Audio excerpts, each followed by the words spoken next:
HighBridge, a division of Recorded Books, presents The Lowells of Massachusetts, An American Family, by Nina Sankovitch, read by Joanna Perrin. Through the broad earth roams opportunity, and knocks at every door of hut or hall, until she finds the brave soul that she wants. James Russell Lowell, Hawkins Lay. That ye, always having all sufficiency in all things, may abound to every good work. 2 Corinthians chapter 9, verse 8. Prelude. Writing a Family's History. On this stone, in this urn, I pour my heart and watch it burn. Amy Lowell, Before the Altar. In the summer of 1925, Ada Dwyer Russell built a bonfire in the back gardens of the Sevenells estate in Brookline, Massachusetts. Sevenells had been home to the Lowell family for over half a century, but now Amy Lowell was dead, and no one of her family would ever live here again. Amy had instructed Ada before she died, "Burn all my letters." On this hot and humid summer day, Ada would finally undertake the task. Even from beyond the grave, Amy's will was too strong to ignore. Ada had been Amy's companion for over 13 years, and she would not go against Amy's wishes now. Their black cat, Winky, came out to the garden with Ada. Winky ran ahead as Ada made her way down a graveled path to the barn. No horses anymore, just the old pony carts in the back, dusty and covered with cobwebs, skeletons of the past. So much had started and ended with a pony cart. In front of the carts, where the horses used to be, Amy's Pierce Arrow automobile. The wooden slats of the stalls had been removed to make room for the majestic car.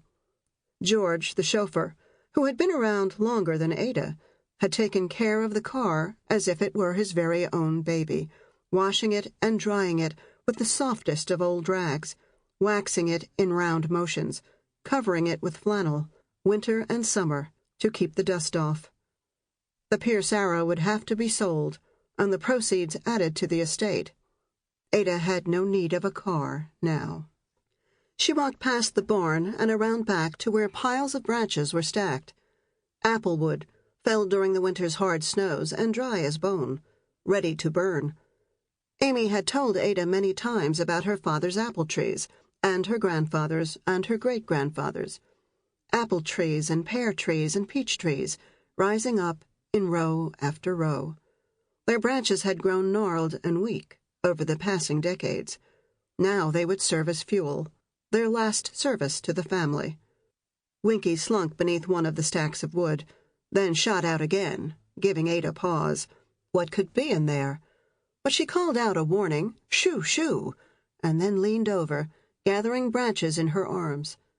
Back and forth she went, from the stacks by the barn to the patch of dirt behind the pines, a safe place to build a fire. Ada returned to the house, pulling a small garden cart behind her. She loaded the cart up with bundles of letters and papers. More fuel for the fire. Back again, and now the fire could be kindled. The sun was high in the sky and hot, but Ada did not hesitate. Winky grew tired of watching the flames. He began chasing the darting dragonflies that flew in and out of the shadows cast by the pines.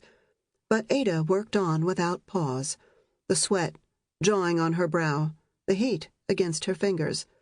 Bundle after bundle after bundle of letters tossed in. The branches spread wide to contain the smoking ash, a nest of fire.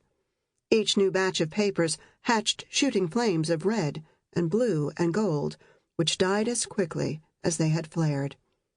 More branches were added to deepen the bowl as ash accumulated, layer upon layer. With no breeze and the air heavy and damp, the letters and notes never tried to escape. They sank into their fiery end without a fight, just the flaming up and then the sizzle down. Ada later wrote to one of Amy's oldest friends, "I wish to tell you that all your letters to her were burned, unread. She wanted me to do that. clear out the drawers of her desk in her own room. I burnt all mine, and that was easy in one way. It was only hot, and I watched it all. Flames fed, then tamed down to coals, then ash. Did Ada ever pause to wonder? The one lingering question, an orange glaze of heat amid the blackened sticks of charred wood. What remains? I found the answer to that question when I set myself the task of researching the Lowell family of Massachusetts, a longtime fan of the poetry of Amy Lowell and James Russell Lowell. I've been copying their poems into notebooks since the 2nd grade. I happily discovered that not all the letters and papers of Amy were burned to ashes that day in Brookline, and despite the family practice of burning personal papers, there is a wealth of family documents dating across 3 centuries in the vast holdings of Houghton Library at Harvard University and in the Harvard University Archives, the oldest institutional academic archive in the country, in the collections of the Massachusetts Historical Society, Boston, and in the Arthur and Elizabeth Schlesinger Library on the History of Women in America, Radcliffe Institute, Harvard University. The stories of Percival Lowle. The spelling of the family name was changed from Lowell, L-O-W-L-E, to Lowell, L-O-W-E-L-L, in the early 1720s, and the generations that followed him are contained in hundreds of boxes and folders, on microfiche cards, and in digital reproductions and shelved town records. I couldn't help feeling, as I did my research, that these stories wanted to be heard, that they had been waiting for me, and would now make themselves known. Deliberate sighs rising up from still-folded letters, stamped legal papers, fading photographs, fraying journals and diaries, insistent grumblings from parchment and vellum declarations, battered school notebooks, worn leather sketchbooks, gray-paged keepsake albums. A microfiche reader, whirring to hopeful life, spooled out page after page of sermons and speeches and poems. Essays and letters unfurled eagerly in front of me, accompanied by announcements of births, marriages, and deaths. But it wasn't just in libraries or archives where the stories of the Lowell family were found. As I made my way along the winding paths of a Cambridge cemetery, gravestones made their plea for remembrance. On some, the chiseled names and dates were still sharp. On others, the incisions had dulled to shallow marks that I could barely decipher. The history of the Lowell family came to life in all the stories I found. Testimony taken in 1652 in a court case in Newbury, Massachusetts, mentions a ship, the Jonathan, which sailed from England and landed in Boston in 1639. Percival Lowle, age 68 at the time, was on that ship, along with his wife and children and business partners. Town records from Newbury, Massachusetts, yielded other insights. Percival Lowle bought into the town, purchasing land, a house lot of at least 4 acres with a suitable quantity of salt and fresh meadow, and was welcomed into the community. He joined the Newbury congregation, for in 17th century New England, community and congregation were one. To be welcomed to one was to be welcomed to the other. Duty owed to one was duty owed to the other. And the duty of each member of the congregation was to work hard, to exercise one's own personal gifts for the good of the community and for the approval of God. Percival, his children, and each succeeding generation of Lowells would incorporate that duty into the very fabric of who they were. The obligation to work hard, using individual abilities for community benefit, became integral to their definition of self and of family, and in working hard, the family fortunes rose. The Lowells aspired to work harder and achieve more. In the mid-18th century, the Reverend John Lowell coined the Lowell family motto, Occasionem cognosce, a simple phrase that combined the family's twin values of ambition and duty. Seize the opportunity. Do well and make good.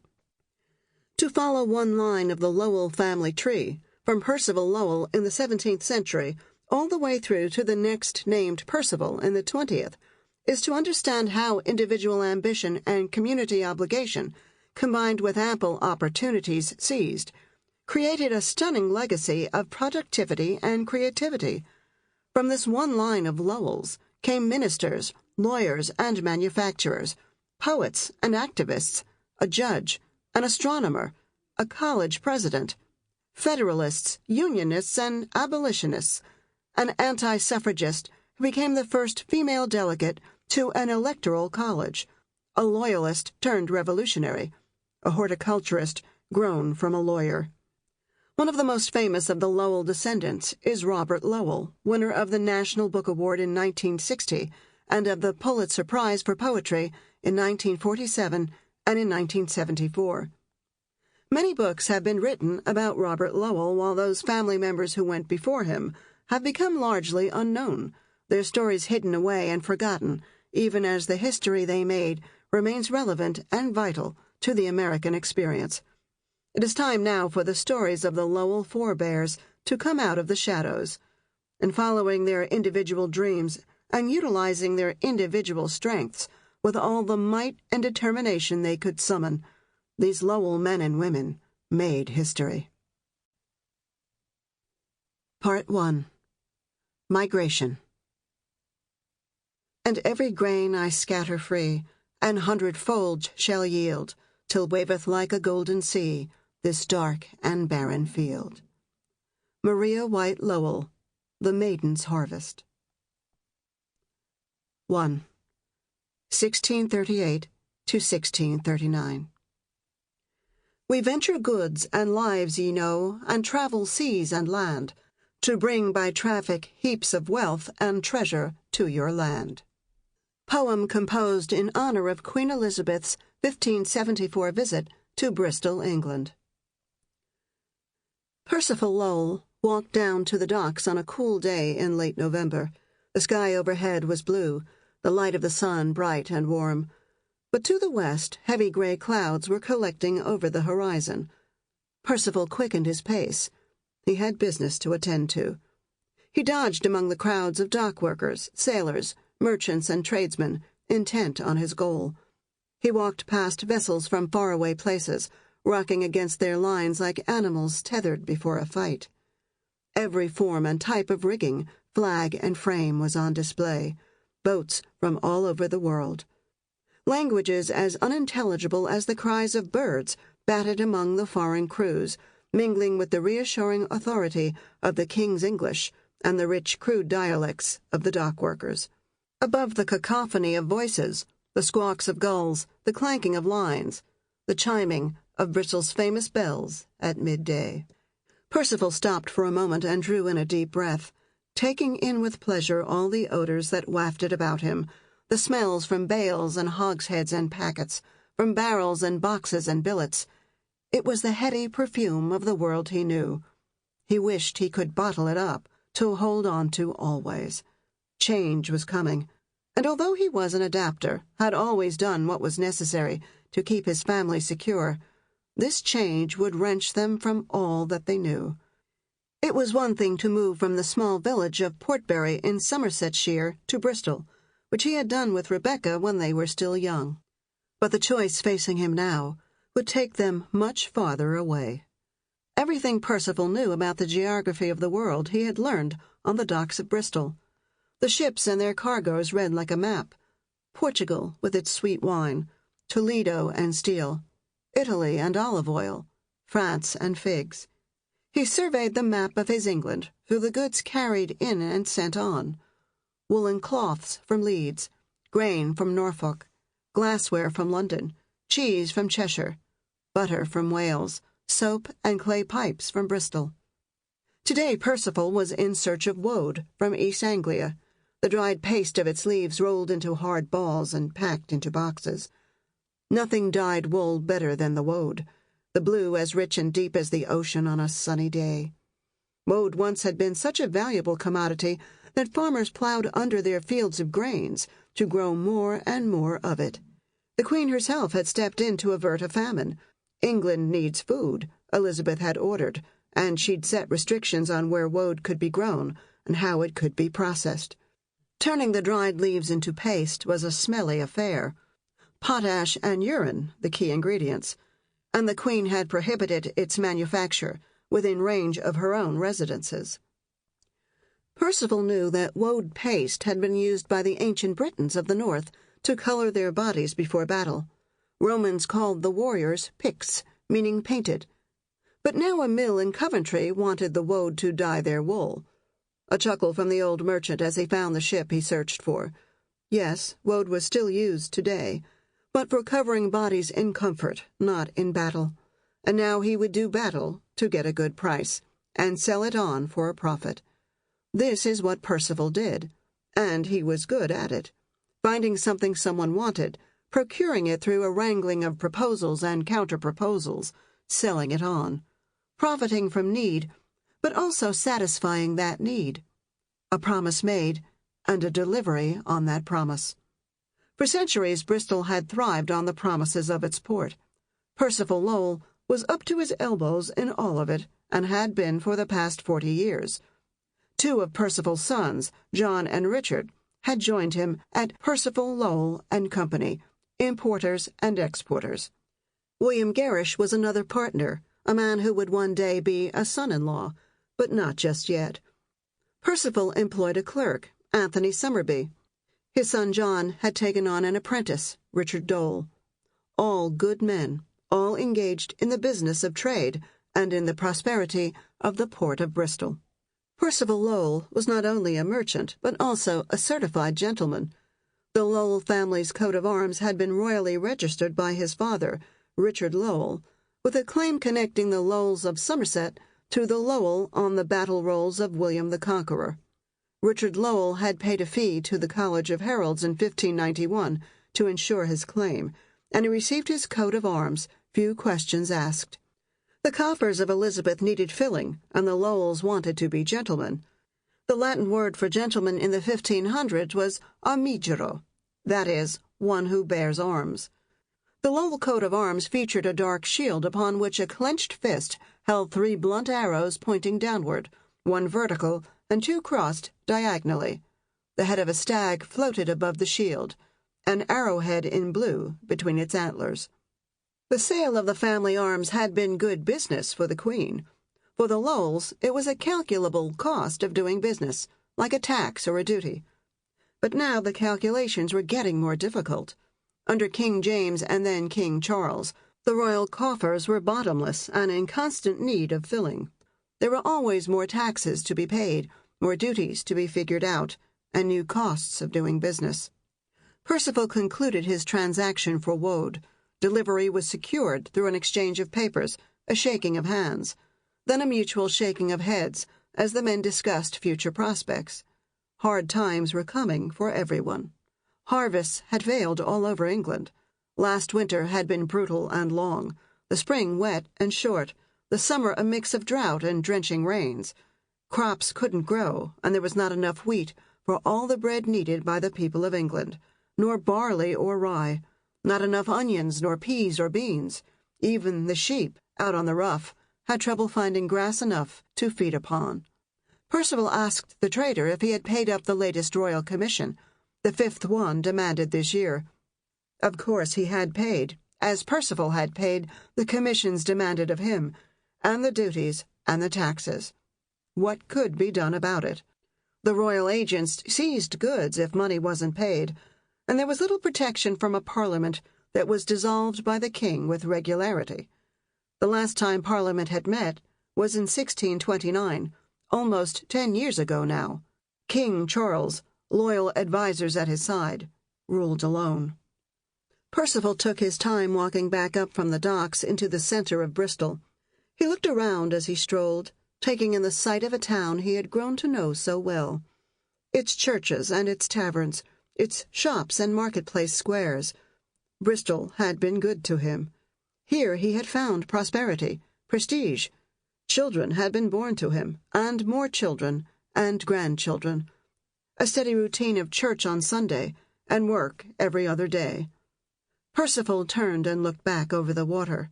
The storm to the west was holding off. He continued his walk, past the narrow streets of small shops and miserable hovels, barely a window to a room, dirt floors, little air. and then on up to the rows of finer homes on the ridge, up to his own house, plastered and timbered, tall and stately, with glazed windows and a finely carved heavy wooden door, a house both solid and secure. Percival arrived winded, a sheen of perspiration across his brow, despite the cool temperatures of the day.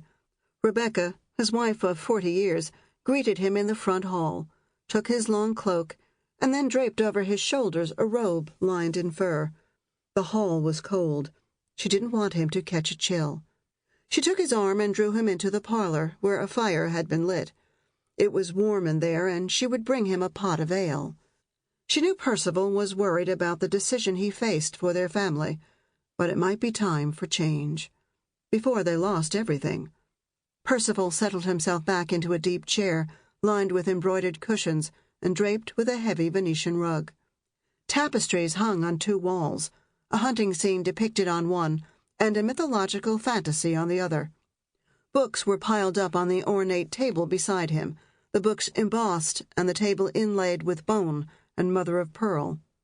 The logs on the fire roasted away atop a handsome pair of andirons, fashioned to look like hunting dogs, their iron heads resting on iron paws. Tonight he would eat a good dinner prepared by a cook, cleared by a housemaid.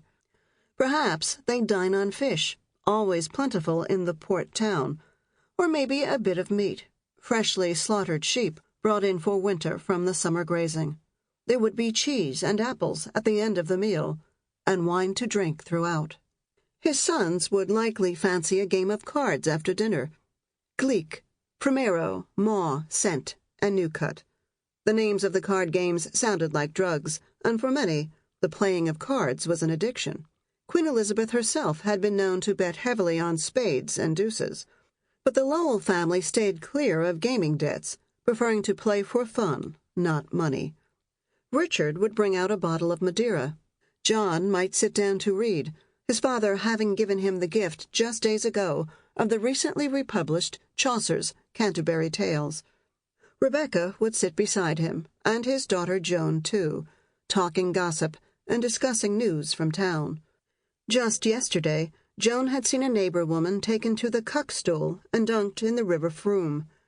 The ancient practice of scold cooking had been moribund for years, until the town governors revived it in 1621. The cuck-stool was a commode or chamber pot. Cuckin meant defecation, attached to a large lever. The lever moved the stool out over the river and then dipped it into the water. Women who had been found by the local magistrate to be too strident or rude were ordered to take their place on the stool.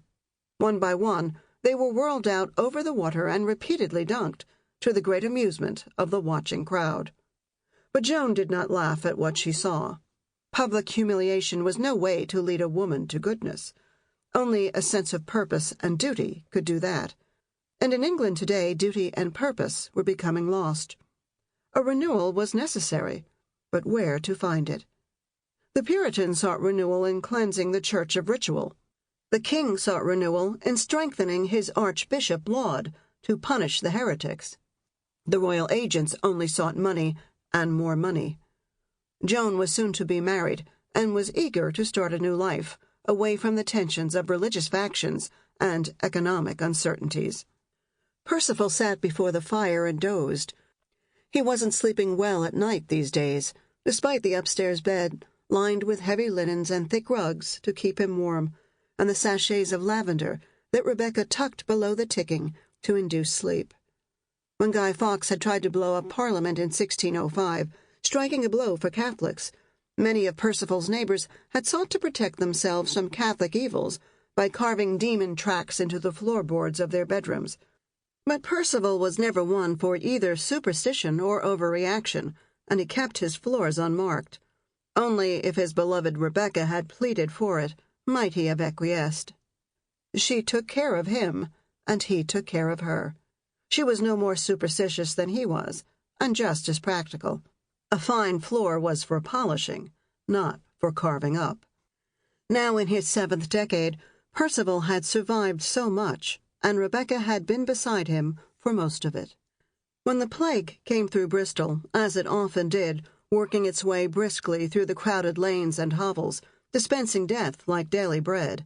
Both he and his wife had been spared, and their family too.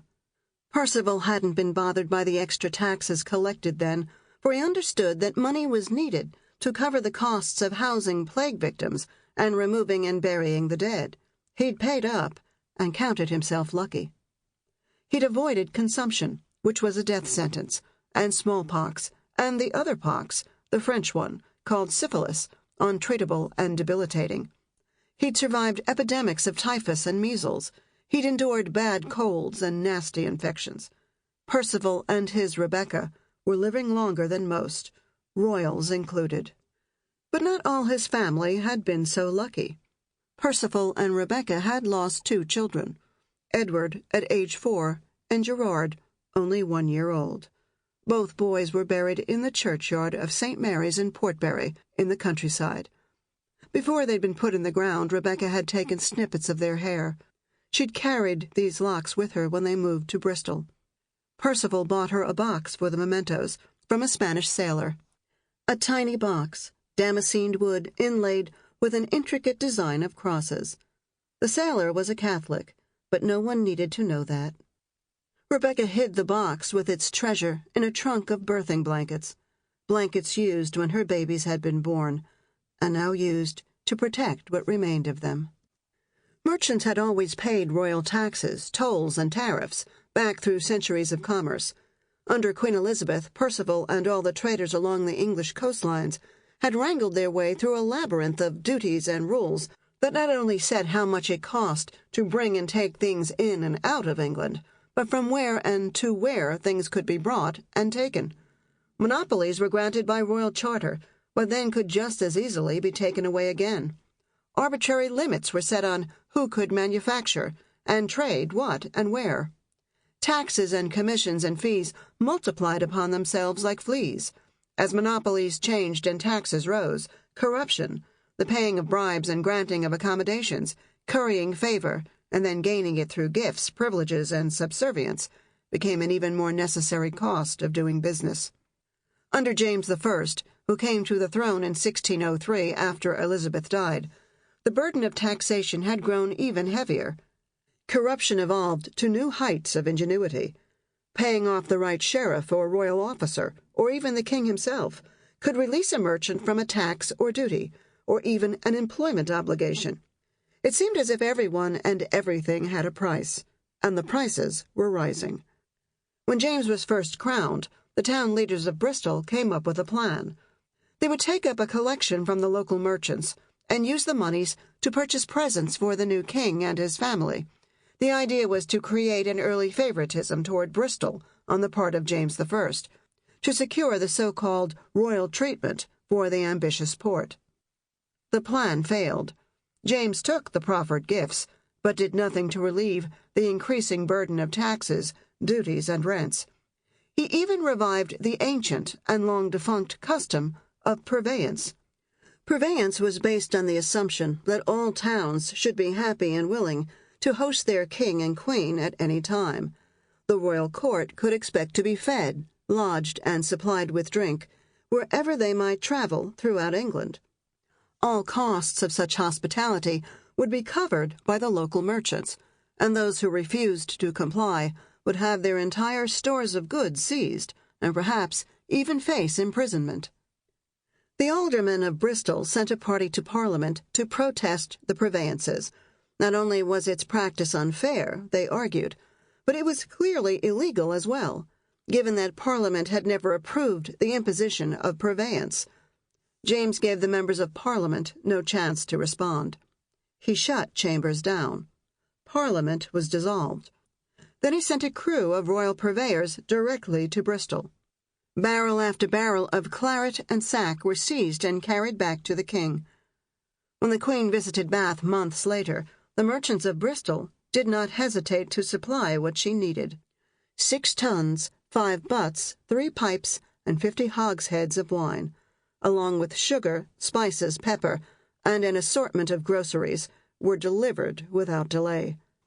Under James's rule, Bristol was denied any commerce with either Turkey or the Levant. countries that had always been good trading partners, and the right to make certain products was taken away. Sample complete. Ready to continue?